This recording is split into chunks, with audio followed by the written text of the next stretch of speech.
We're here at Crane Appliance in beautiful T-Ticket, Massachusetts. We're here with Brendan and Bianca. They're going to give us a tour of this unbelievable place. So what brands are you representing?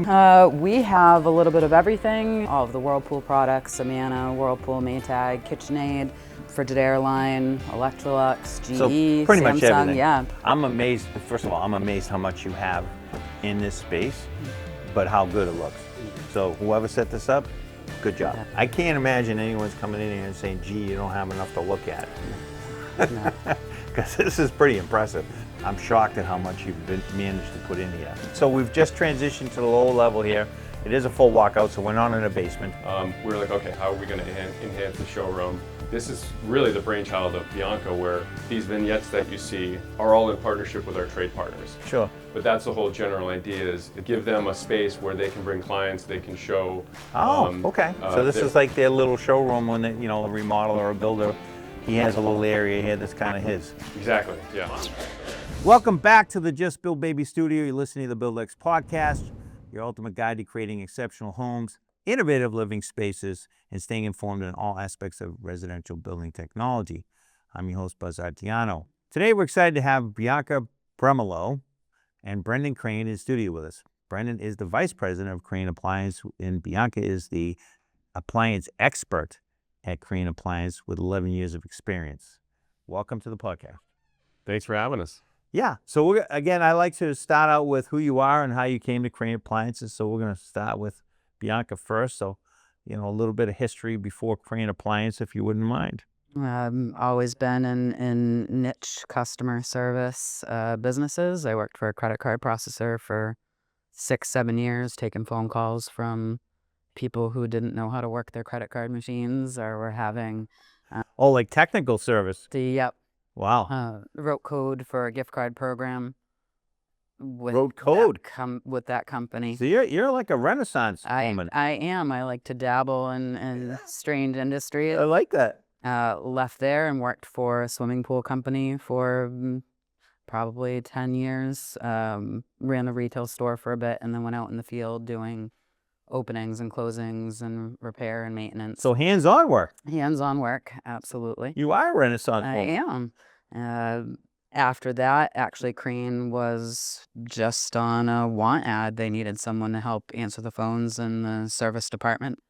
Just so happened that your aunt saw my resume come through, and she had been one of my pool customers. No way. And was like, you need to hire her. So I worked for the service department for 1.5 years before moving into sales. Wow. And so that's quite a journey. It's funny. So a lot of my guests have a story that, they met someone or they knew someone and somehow that led to the next adventure. So, for you, that was a customer that you had worked on and they remembered you. Absolutely. And then that's how you became at Crane Appliance. That's a good story. All right, Brendan, you're up. Family business. I came in. Where are you? How many kids are there? What's the? So, my sister and I. So okay, it's just two of you. Just two of us. Yep. My sister's out of the business. She's like, wanting to get in, but we're trying not to let her get in.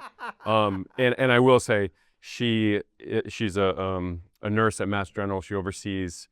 She's actually a manager. She oversees the oncology ward and infusion. Yeah. So she's great, and she would love to get into the business, but we kind of all are protecting her a little bit. But she's got her own challenges and does very well. But good. So it's just the two of you. Just the two of us. And then your early adventure was what? Obviously not appliances. So you must have worked in the stores. Yeah. Oh yeah. Going back to, it was like the NARDA. I basically did whatever my mother told me. Sure. Right. So like 12, 13. It started with actually that basement. I remember rollerblading around that nice cement basement in the lockup. And then as I got older, getting into doing service warranties, all the stuff that needed to be done. Sure. Housekeeping, bookkeeping. Yeah. And then got on the delivery trucks, got on the sales floor.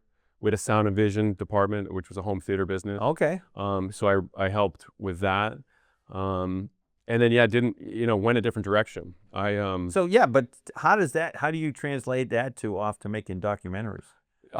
It's actually it does go back. So I had a couple points of connection to entertainment. I had a cousin who was a very well-known actor. Okay. On a TV show. It was on Smallville. He played Superman on Smallville. Okay. So I had a connection there.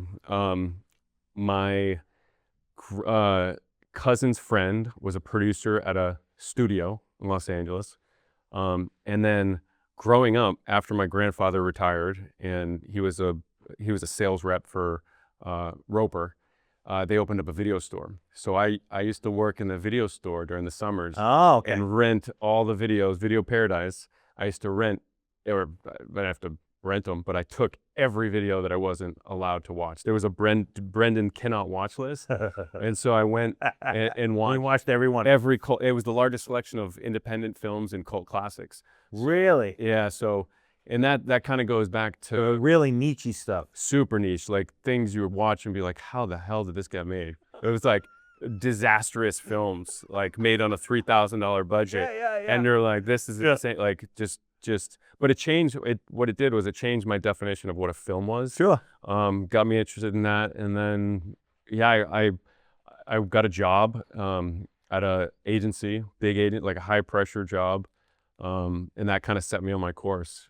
So it was a 20-year journey. Wow. And then I eventually got the call back, and wasn't ever, my parents were pretty good. They never pressured, obviously, clearly, if I'm in another industry, but yeah, I remember the day that I called my dad and I was like, all right, I'm ready to get back into the business and help out. So you brought it up. I brought it up. We had lost a key person in the company. Okay. And we had talked about it over the years, and Sure. slowly started to plan it. Yeah. I felt like I worked 20 years to prepare myself for this. Now looking back, different industries, but I mean, as you guys see here, it's logistics, coordination. I mean, just the scheduling alone in that side of the industry. So yeah, when we started to talk about it, it grew over time, and then finally made the decision, moved back. And I remember telling my father too, this was actually one of the best parts, was I was like, all right, I'm ready to get back into the business and do it for the family. And he just said, well, buckle up, kid. You got 65 new brothers and sisters. and that's from day one moving back into the business. It's been employees and the company. So yeah, that happened 4 years ago. And Wow. In this case, I was like, as you can see, I'm fortunate to have a team who not only are good at what they do, but they're likable people, Sure, yeah. friends, Yep. and family, and so it's been fun and gratifying, super gratifying. That's awesome. That's a great story. So that was you came to that realization that you were ready to go back. Yeah, it was a mixture of both. I was loving working in film. I was working for a financier, and it just wasn't filling what I needed. Yeah. And I think And you were living away somewhere? I was living on the West Coast. Okay. You were way away. I was way away. I was sort of MIA for Sure. living on the West Coast in New York, not connected to, I grew up in Falmouth and my roots. So it came a point where it was just like, and it's only funny. It's only eye-opening now to see it, how absolutely gratifying that transition was, because it was just like a night and day. Like you're going back, you're leaving this industry and going to work in appliances, and so yeah, it was definitely a big leap, but a good one. Yeah, good stuff. Yeah. That's a great story. Yeah. My oldest daughter, she was, she went away to college and then got her master's, and then she was working up in Boston, and it was probably about 4 years after college. And same thing, she called me one day and said, I'm sitting in a cubicle and I'm watching this lady scratch her leg and it's bleeding with a ruler.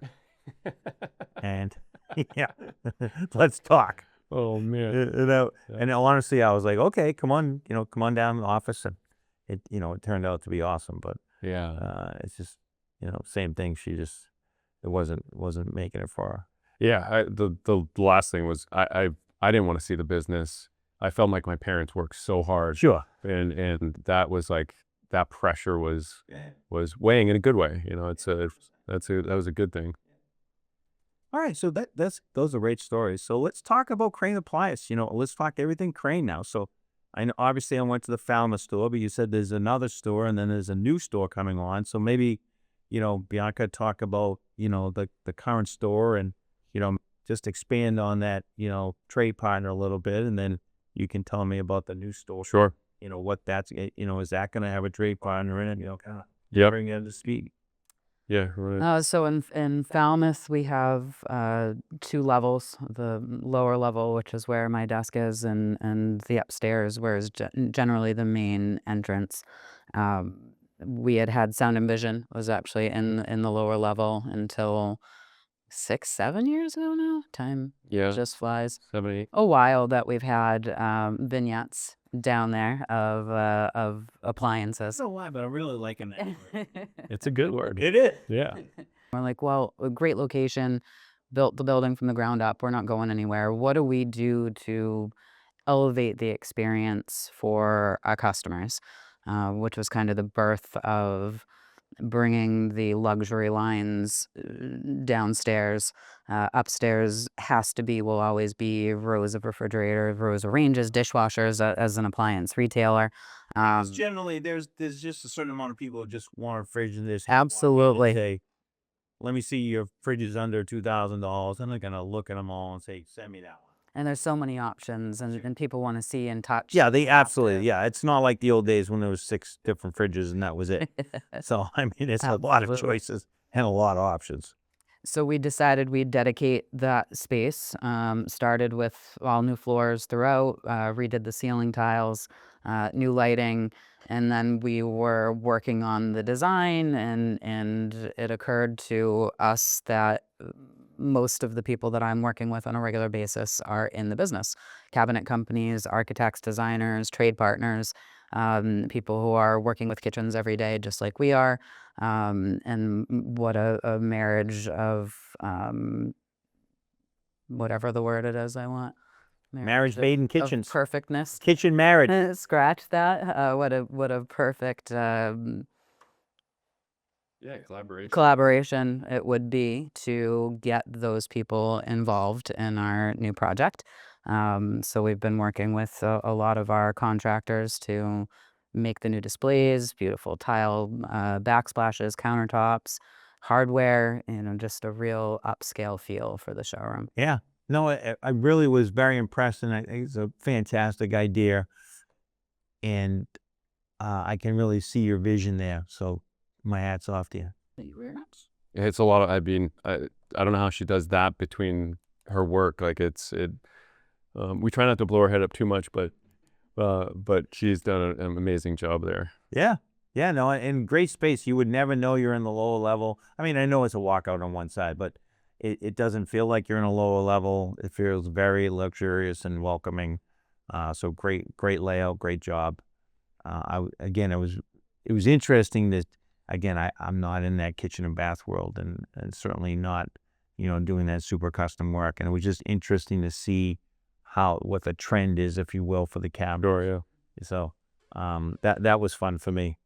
Good. Yeah. Oh, we have a lot of homeowners that come in that are, can I take pictures of this tile? Yeah. This counter, I love this hardware. So it really seems to Yeah, it's a good draw for have people that come in. accomplished, what we wanted. We get beautiful displays. Our trade partners get some sort of marketing materials so people know about them, and the homeowners get ideas once they're involved in their project. Yeah, it's a great space where they can come in, like you said, and see the action. If they're working with, what was the name of the first one we looked at? I'm sorry. Clancy Construction. So when they're looking at the Clancy cabinetry, they can come see you and see the cabinetry and then talk about the appliances. I mean, it's fantastic. So now we have that showroom. So there's another showroom that already exists, and that is located where? So Falmouth was the first location. The OG. Yep. Yeah. Vineyard Haven, so on Martha's Vineyard. Oh, so you have one on the island. On the island. That's been there. We actually took over, used to be Mid-Cape before us, and before that it was Sears. Wow, going way back. Going way back. Yeah. So I just took a house apart last year that actually was a Sears kid house. Kid House. Yeah, and it still had the stickers on the That's the awesome. wood. Yeah, Maybe it was 2 years ago, but yeah, Yeah. recently. that's cool. I think that store, God, I want to say that store was one of the most profitable Sears catalog stores. bet. You can imagine. Yeah.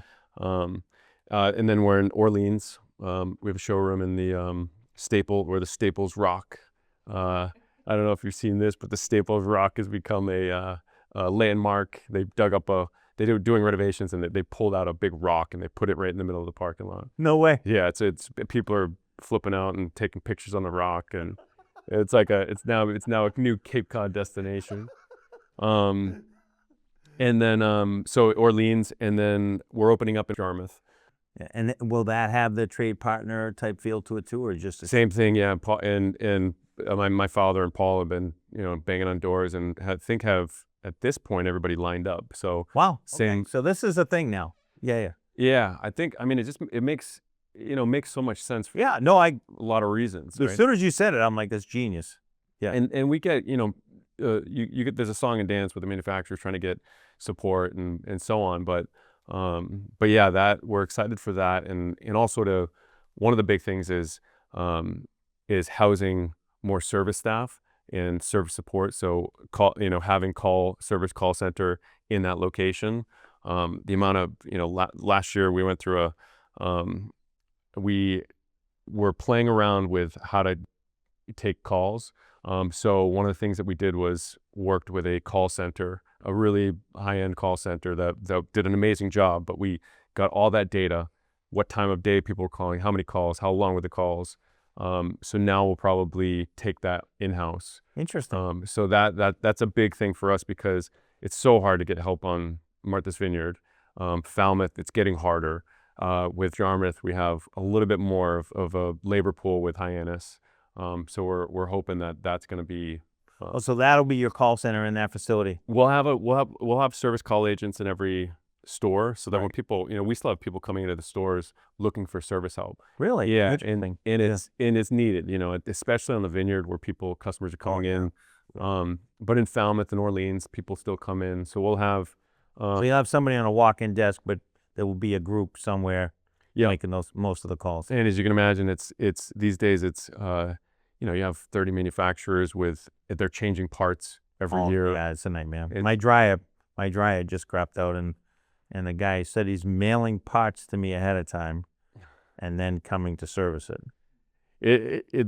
The things that are happening right now with the parts and parts distribution, and again, like manufacturers, it's everything serial specific. So you've really had to. I had to send him a picture of the model and the serial number, The tag. and I had to show him a video of what it was doing, and he said, I'm shipping parts, and then I'll be there, I think October 2nd.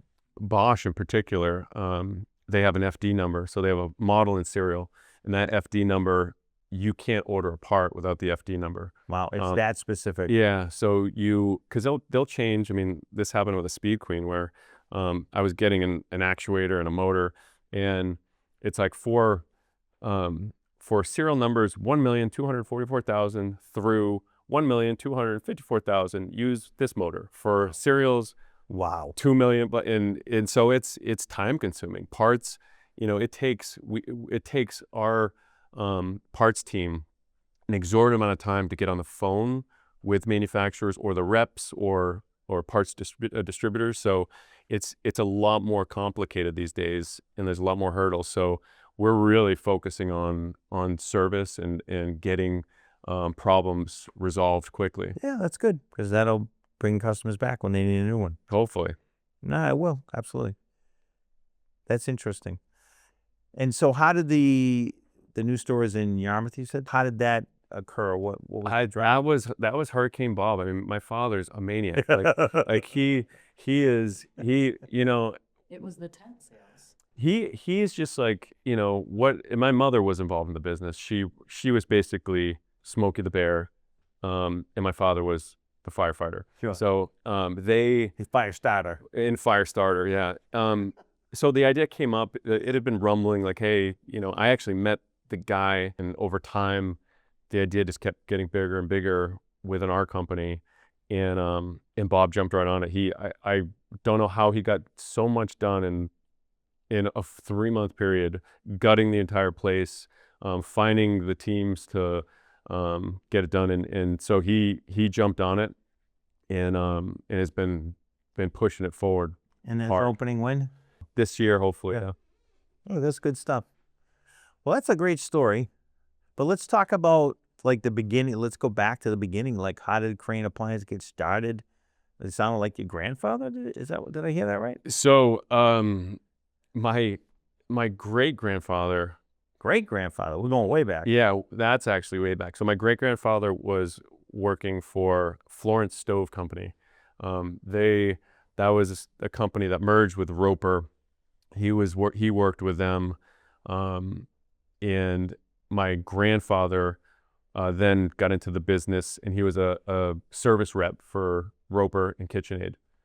So he was a service rep, moved to Cape Cod, and my father and uncle worked with him a little bit, but my father would go on business trips with him and slowly started to get into the business. And they were servicing for a little bit. And over time, people would ask, hey, can we, you service and you're a service rep, can you get me a new dishwasher? And they would get in a pickup truck, go find a dishwasher. And I mean, I think they were doing it by fly by the. Sure, yeah. You know. Like most things start, right? Your customer wants something, you want to go do it, you go do it. Yeah, right. And so that's how. So I think and my. So originally it was a service company. Originally, well, it was never.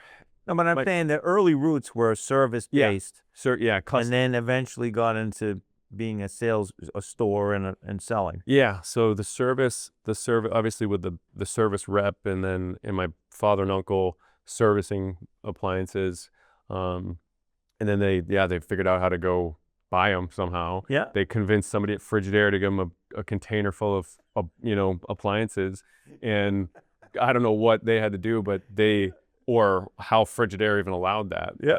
But yeah, they figured out how to do that. My parents started to build the company so they were 18 and 19.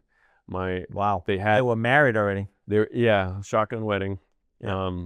Had me, and then started building the business. So so I try to dangle the carrot for my mother to get back into the business, and I'll throw some things her way, and then next thing I know, she's like on the computer for hours. But she really built the books and the infrastructure for the company. Interesting. And my father was always pushing everything forward, and she was making sure it didn't break. Yeah. That's a great story. I love that stuff. I really do. So let's talk about what it's like to work with Bianca, the appliance expert. So it's best to make an appointment, it sounds like? It is generally best. Yep. So we call up, ring, and you say, I can meet you Thursday at 2:00. Yep. So what kind of questions do you ask me before we show up? Generally, we'll have the conversation in the showroom. We'll have people who have an idea of what they're interested in. And of course, I'll take a list and be prepared at that point. But generally, show and tell works better. Okay. So they're coming in with plans, renderings. Hopefully, yeah. Sometimes it's just the beginning of an idea. And sometimes they have nothing, and then it's more of just an educational. Okay. This is what a counter depth refrigerator is. This is what a built-in refrigerator. So you're walking them through that whole building. Generally speaking. Yeah, you start on a low level and then kind of hone in, and they say, well, I like this fridge, but do you have one with this or that? And then you're taking them around the building. Yeah, usually we'll start at my desk, and I try to get at least an idea of the sizes, the features, the functionality that they're interested in. So this is a very white glove, high touch, customized experience. As Bianca, you're going to figure out exactly what they need and give them some choices to work from. Absolutely. And then, so sometimes they come by themselves, sometimes they come with the builder. Sometimes they come with the architect, come with the designer. Absolutely. Sometimes there's a big crowd there. Mm-hmm. Interesting. Mm-hmm. Yeah.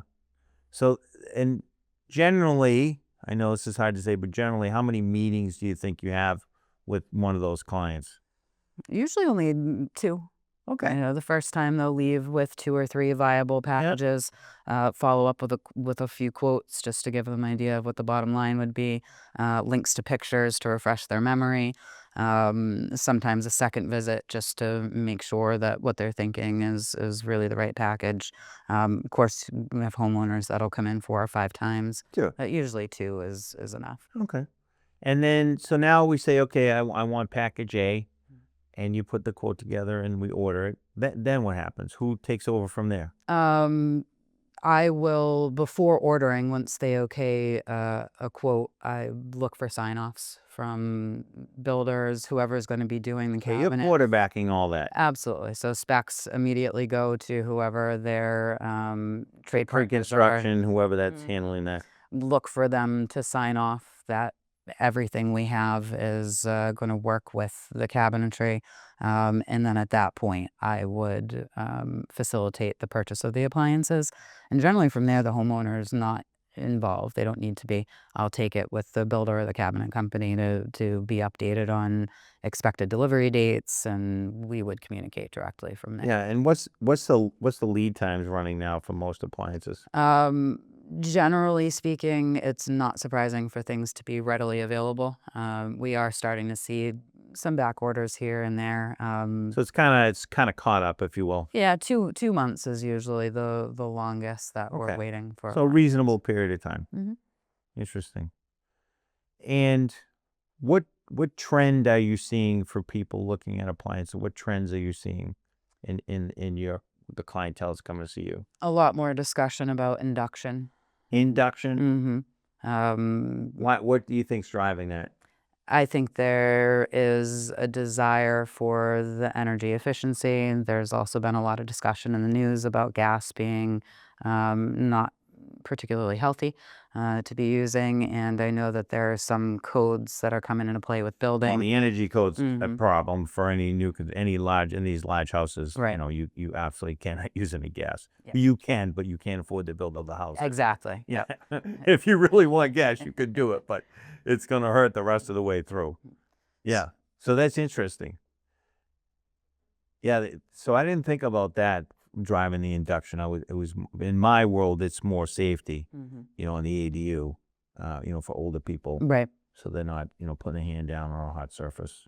Yeah, a lot of them, people are coming in with a directive from their builder that they've had that conversation already about cost and ability, and they come in looking So they're either already predisposed to that. to electric at least. Yeah. Sometimes they're not aware induction is So a thing. obviously then, so gas sales must be going down dramatically. Yeah, Gas appliances. Obviously you hear HERS rater now more, right? Nobody knew what a HERS rate was. Every day. Yeah, so I wouldn't say. On the vineyard they have Aquina is not allowing you to put gas in, and there's certain stipulations. I don't know that the gas sales have gone down. So there's still a lot of replacements and upgrades. Yeah, because if somebody's replacing a gas, they can just They're gonna put gas. put gas back in. Yeah, it's only the new construction that's really impacting that. Yeah. Yeah, that's interesting. What other trends you seeing besides induction? Is countertop depth fridge like? Yeah, counter depth is definitely popular. A lot of homeowners don't even know that that's what it is, but generally speaking, if you're working with a builder or a cabinet company, they are drawing in a counter depth. So a lot of communication in regards to what that gives you, what that takes away. Wi-Fi capabilities, apps, that's another big thing that people really want Connected homes. or want to stay away from, which is Interesting. increasingly difficult in the appliance industry these days. I just went through this the other day of a Sub-Zero being connected, and they told us, you call a line, customer care at Sub-Zero, we'll tell you how many times you open the door over the course of a 24-hour period, what the temps were when the compressor is running, and it helps solve an issue. I mean, we had an issue with the door, and they had everything online tracking, and it's not intense. It's not like, No, I understand. but there are now a lot of manufacturers they're putting cameras in the fridges, Right. See your produce when you're at the grocery store, or give you they take a picture of it. So And that's not even with the AI now. No, we're gonna get to AI. Hold that thought. So that's interesting, and mostly still stainless steel. You said, Yes. yeah. A lot of fingerprint resistant Yeah, in that's your for sure. commodity brands. Luxury lines are still holding pretty tight to traditional stainless steel. And of course, cabinet paneled appliances are always popular. Yeah, it's funny. It's funny when I see a cabinet panel appliance, I'm like, gee, that looks great. But then when I see the appliance without my eye is kind of more drawn to without than with. But I think it's just because I'm so used to it. Right. But when I see it, I'm like, wow, that looks really nice. You know, obviously you can do the fridge and the dishwasher and a bunch of other things, but yeah. And they're all most lines have something they can panelize. All of the luxury lines, there are some, traditional commodity brands that will allow with the dishwasher. Okay. Tends to be more where you'd see the panel ready Okay, so appliance. more the dishwasher. Mhm. Interesting. And then, well, one thing we didn't talk about. So do you ever do cooking demonstrations there? Yeah, the Sub-Zero room and Wolf room we have live. The induction. The induction range is live. We did the Monogram Pizza event. It's tough. I mean, like, again, we're working with a building that has certain regulations and in certain locations, but we try to do as many as we can. And that's actually something that we're looking to do in Yarmouth is more of a test kitchen idea. Sure. Where we can, have a mix of both being in the moment, media. I think that's a kind of also fun. Like who doesn't want to sit around the table and eat? Yeah. Prior to COVID, we had it monthly. In Oh, you the did? Thermidor display, Yeah. there was a private chef that would come in and demonstrate a lot on the steam oven. That was pretty Steam popular. oven? Steam oven, yep. And he would do some sort of fish and risotto and vegetables all in the oven. I'm just talking about it. And that was open to the public and always very well attended. And then obviously with COVID, that was no longer a thing, and we just haven't gotten back there. All right, we'll put that on We the will. 2026 list. Absolutely. I don't want you resting. No. Our list is growing. Really. Yeah, it's getting longer. But wait, I'm on the backside of the page now. Yeah, once I get done downstairs, I'm gonna have to do upstairs, and then. Oh, you and got then, some big ideas for upstairs? Well, we have to take all the old displays out, so we'll have to. Wow, so we might have to do a part 2 in We might have to. 2026. Absolutely. A reunion tour. Yep. Yep. Yeah. And maybe we have to go down to Yarmouth. You guys are gonna have to buy me lunch if we're going down. Hey, absolutely. 100%. Maybe we'll plan it around one of the chef events. Let's do it. That actually would be fun. I've never. I actually just popped into that one. I had never actually been to one. It looked like fun. There's a Itoro's in Connecticut had a whole. I mean, you would have really appreciated this. They had cameras from every angle and over the chef. Really? Yeah, it was cool. So full production. I don't know if they still do it, but So it's like a TV show almost. yeah, oh yeah, and there's a couple trendsetters in that direction in terms of showrooms that they do a great job. But yeah, I was impressed by all their camera angles and it's autofocus and auto follow and Yeah. yeah. That's good stuff. So where are we going with Crane Appliance? What's the dream now that you're back? Well, dream. Yeah, I think I mean, it sounds like you're gonna have a pretty strong footprint on the Cape. yes, yeah. I think the biggest thing was for me was coming back and making sure our team was solid, mentally well, happy. So I think a lot of my first couple years were just really getting the team back together and Sure. in ways, especially with COVID and really just strengthening it. But again, just being able to position ourselves in a place where customers could come in and get a certain level of service while not being, feeling comfortable. Appliance shopping is hard, right? It's Yeah. So that's a good point. And I didn't mention that earlier. So immediately when I walked in that showroom, I said my brain automatically said to myself, there's a lot of people here and I'm going to get what I need. That was my impression. That's good. No, but that was my immediate impression. I looked over to the left and I saw those gentlemen. I'm assuming they were doing service calls or orders or whatever they were doing. And you had the nice gentleman in the front doing the greeting. And I walked in and I'm like, you know what? I'm going to say X, Y, Z. And they're going to say, yeah, no problem. That was my impression. So good job. Yeah, great. And we can give a hat tip to Wayne. Yes, yeah. Shout out to Wayne. Yeah, shout out to Wayne and his 80s posters. Oh, that's Rich. That's Rich. Yeah. Wayne was the other guy. The front Wayne desk. was at the front desk. Yeah. Extraordinaire. Yeah, no, I mean, honestly, great people. They had great energy in the building. I mean, you can tell when you walk into a place, whether it's, some places you go in, you're like, oh, here we go. Let's go into the Verizon store. Yeah. You know what I mean? You're like, you have to go because you have to do whatever it is you need done. But you're dreading walking in the door. And as soon as you get in there, you're like, yep, I knew this was going to be like this. Yeah, I mean, that's the sort of, I mean, I think we talk about it a lot is having, I mean, I've had these sort of crazy terms of which, not so crazy, but there's a Japanese term called omotenashi. Yeah. And it's treating every experience as a once in a lifetime opportunity. And I think it's something that from a customer service based, industry and retailer, it's creating that warmth and making sure people know, hey, I've got an issue and they're going to help me. Yeah. I felt that going in the building. Yeah. Absolutely. So it's working. So good job. Good. Yeah.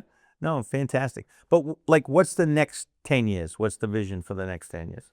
Yeah. The next 10 is I mean, I think for our company, we're now placed fairly strategically in our locations. Yeah. Making sure that base is as strong as possible. So having a lot of inventory is difficult. Which is one of the reasons why our buying group is so important. Right. So we pull out of everything from Franklin, the New England Appliance Group. Yeah. And that's, we're on an on-time delivery schedule. So it's really about, for us right now, creating efficiency.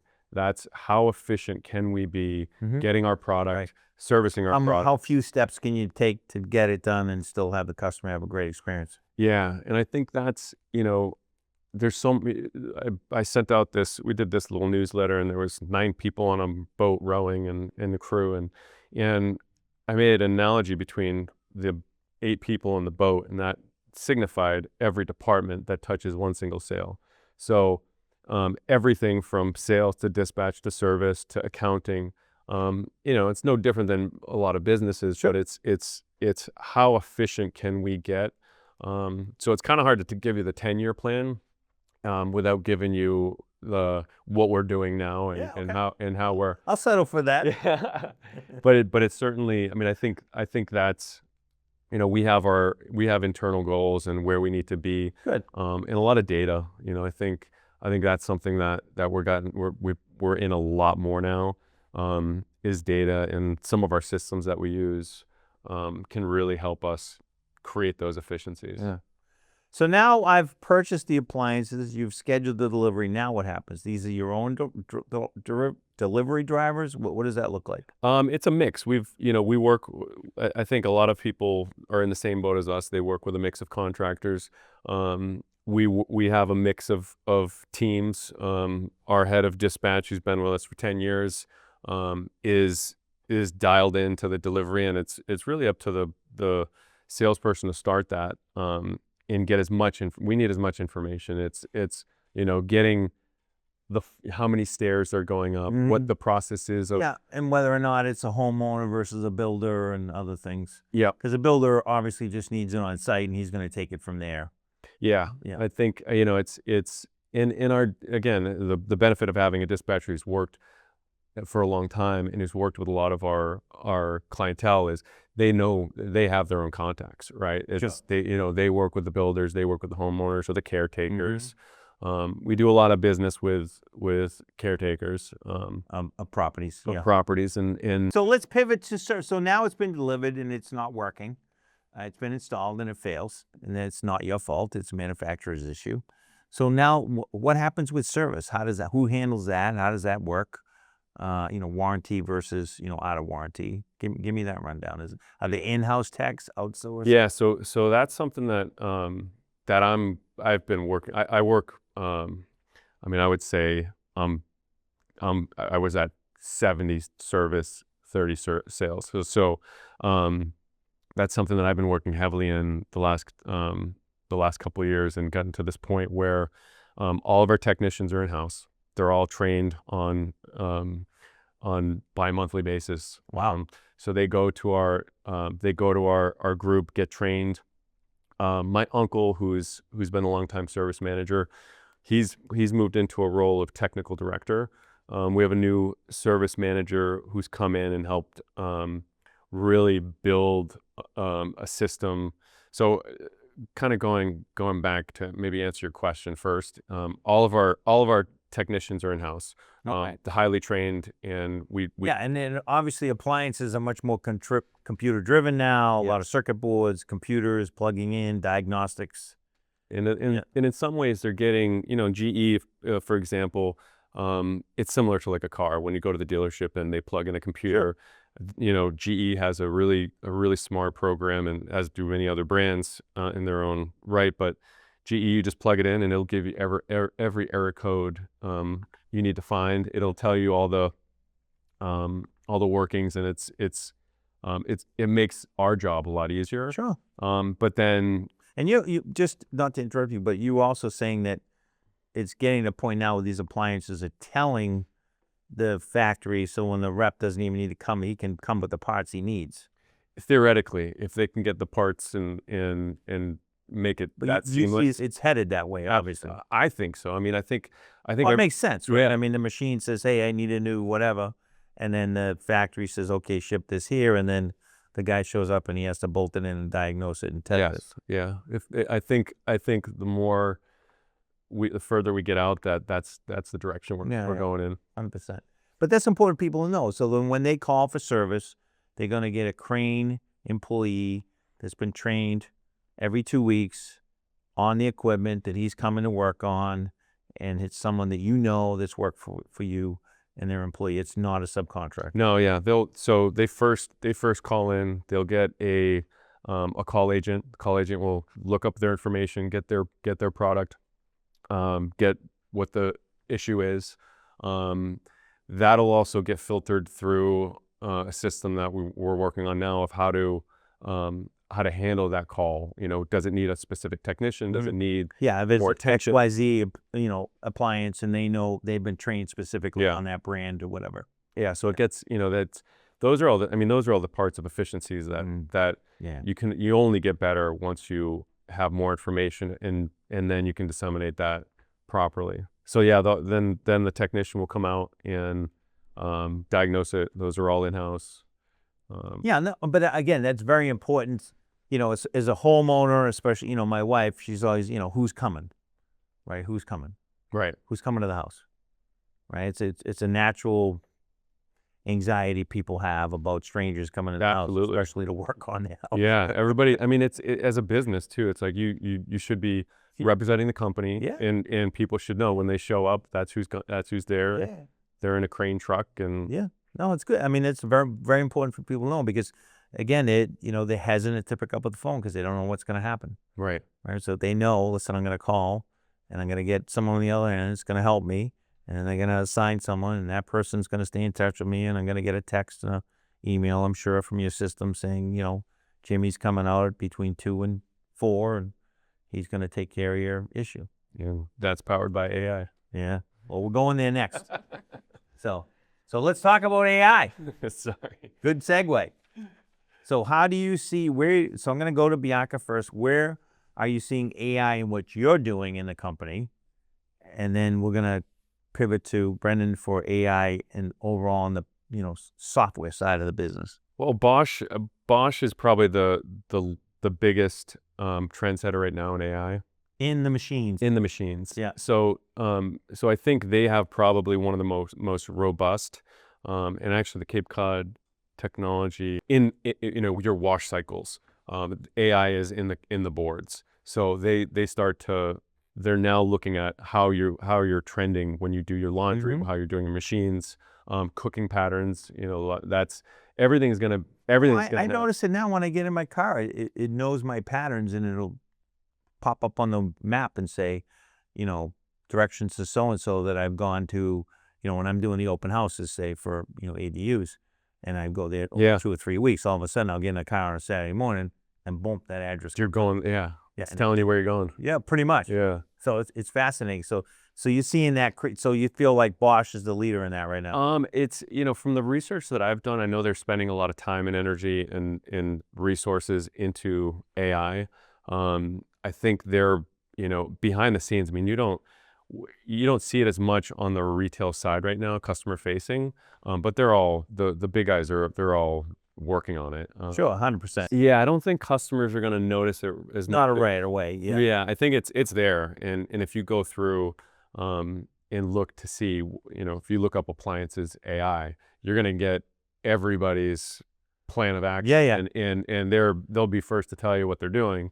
And I know Bosch has a big department in that right now. So I think pretty soon we're gonna see a lot more of it, and it's it's catching up to how people are seeing it Yeah, 100%. in their daily life. Okay, so let's pivot on what you're seeing for Crane Appliances on the back end, call center, et cetera. Where do you see AI creeping in what you do? Yeah, the biggest platform right now for us is a company called Package AI. They're a dispatching service, Okay.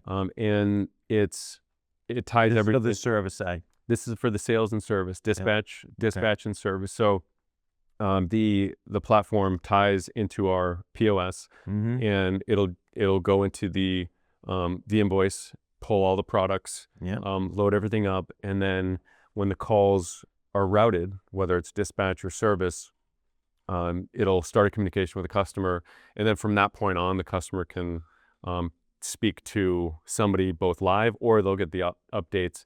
Hey, Pedro's 15 minutes away. Here you can track him. Oh, wow. So Okay, you so can, they can see the truck coming towards, just like a DoorDash. yeah, you'll see the truck from as soon as they start their run in the morning. Yeah. You'll have your number 7 on the list. Press this link to track them. Wow. So you can track them, and which I know it's always like the drivers are like, at first nobody wants to be tracked.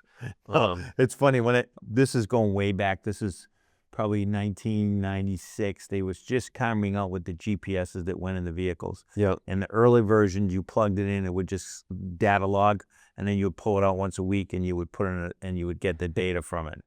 It was before they were connected to cell phones. And the guy that sold them to me, I think I had about 12 or 14 trucks on the road at the time. The guy that sold them, he says, "I'm telling you right now, 20% of you guys are going to quit as soon as you roll this out." And I'm like, "Really?" He says, "Absolutely." And he was spot on. That was it. Yeah. Yeah, I was just talking to one of our dealers in our group, and they have cameras. I mean, they have 3 cameras, and in different locations, and in the cab even. And Yeah. and it's it is a measure of safety, and sometimes they have to be pulled, and it's a greater responsibility when you're driving around a big truck on busy streets. And so but I can see that. I mean, that's I think, Well, they quit because they were using my trucks after hours and, doing other things that they weren't work supposed to be related. doing. Yeah. yeah. Yeah. So, all right. So that's the AI. What other trends are you seeing in the appliance world, Miss Bianca? Biggest trends have been the induction and the app features. The thing also too is, have you've been seeing more of the convertible drawers in fridges now, where they can go to Yeah. free. I think that's one thing that I've noticed is there'll be a 4-door refrigerator, of various sizes, and you can convert one of the drawers. Oh, that's what you were saying to me about Mm. convertible. And what can you change those drawers to do? Be freezer or Oh, fresh wow. food section, depending on So what. it can actually be another freezer drawer. Mhm. I did not understand that. See, I just learned another thing today. I learned a lot of things today. The colors too, I think are big. Yeah. I think we're seeing a lot more. Like KitchenAid is coming out with a new green color. They're bringing the what was that 70s color back? Avocado. Yeah, the avocado. Not yet. It's a forest. It's gonna be a forest green. I think they what do they call it? A juniper. Yeah. Oh, Juniper. Sounds very bougie. Yeah. Integrated too is another trend, which you were kind of noticing, the more modern look of the cabinets in the showroom. A lot of brands, Thermador, Monogram, have gone exclusively to a platform and design where it's installed flush completely with the cabinets. They all used to do the more traditional like Sub-Zero look with the compressor on top, one square, and then the other doors. A lot of brands have left that behind and gone to the completely integrated or flush design. Yeah, that's right. I forgot about the big compressor on top. I had one of those in my last house. That was a good fridge, though. It was. All right. Anything else we want to talk about Crane Appliance before we go to the rapid fire round? Oh boy. No. You ready? Yeah, I'm ready. Favorite tool? We're going to start over here. Favorite tool you can't live without? My cell phone. Cell phone? Yeah. Come on, that's a cop-out. That's real. Well, my first answer was channel locks. All right. But then I was like, what do I actually use all the time? Going back to your roots there, the pool days. Yeah, absolutely. I need my cell phone to keep tabs on the 16-year-old. I need it to be able to respond to the builders, check my calendar. I mean, it's important. But yeah, channel locks will be second. All right. What's your favorite tool? A paring knife easily. Yeah, it's the fruit. Yeah. Yeah, I hear you. Yeah, I'm a pocket knife guy. I always carry a knife with me. Yeah, It's funny too. I when I don't have it, I'm so lost. Like the other day, I forget why, but I was at the open house and I had changed pants just before going in. Like a dummy, I forgot to switch from my pocket. And I got there and I went to do something, and I went like, and I'm like, it bothered you the rest oh, of the day. I couldn't believe it. Yeah. I felt naked. Yeah. All right, industry trends we talked about. Dream project you'd love to work on. I think I'm doing that now with the lower level remodel. There you go. You're going with a lot of easy answers today. I know. I'm going to push you a little bit when we get further into this. All right. All right, what's your dream project? I think and people have done this. The idea of a test kitchen. It's for me like bridging the gap between media and appliances. I think that would be fun. I think that'd be a pretty easy bridge for you. I think so. Yeah, we'll get there. Yeah. Tell you what, when you do the next chef thing, I'm gonna send my guys down. They're gonna film it for you. Love it. That'd be amazing. We'll feed them well. Yeah, we're gonna do that. We're gonna get you started on your media journey, part 2. Would love it. That sounds amazing. Yeah, I'm gonna send them both down because they're gonna want to eat. Best piece of advice you've ever received? Um, I'm gonna go to him first Yeah. next because he's getting a chance to think about it okay. Oh, for him. for the next one. Yeah, Right. for the next one. I'm Um, gonna go back and forth. I think the I'm not best- used to having two people. Two people, yeah, it's tough. I don't have a succinct way of saying it, but I will say to myself often, is this life changing? Which I guess is kind of don't sweat the small stuff, Yeah, but yeah, really yeah. that's my thought process when I'm bent out of shape about something. Is this actually life changing? Make haste slowly. Ooh, I like that one. It stuck with me. I hadn't heard it. It was. Yeah. All right. So we'll go to you that up. first. Best advice you would give your younger self? Oh man, I think I just sometimes don't overthink. Don't overthink. Just do. Just do more. Like don't overthink too much. Yeah. I often say that around here. I bet I could see that. In the best of ways, like, you go. Best piece of advice you've ever received? No, advice you would give your younger self. I'm sorry. It's okay to say no. I like that one too. All right, fun one. Favorite food and dessert? Sushi and creme brulee. Ooh, that's quite a combo. Little creme brulee. Chocolate ice cream, pork chop, medium rare. Ooh, medium rare. Medium rare pork chop. Whoa. Means you gotta, know where that pork is coming. Yeah, I was thinking that's risky. That's risky. And any particular chocolate ice cream? The darker, the more chocolate, the better. Okay. Yeah. So serious chocolate ice cream. Yeah, dark chocolate. Dark chocolate. Yeah. All right. They don't always have it everywhere. No. Good ice cream is hard to find, for sure. You've got some good places on the Cape, though. Oh yeah. Yeah. If you could have dinner with anyone alive or dead, who would it be? My father passed away when I was 18. Oh, sorry to hear that. That's all right. Oh man, yeah. Anyone alive or dead? Yeah. I mean, well, now you got me. Well, I wasn't gonna make Emotional something path, up, like- so yeah. Yeah. Yeah, and I think my mother's mother, who died when she was young, going down that. I mean, the sentimental. Yeah. Yeah. Good stuff. All right. Last one. Over here first. If you have $10 million to donate, to whom or who would you donate to?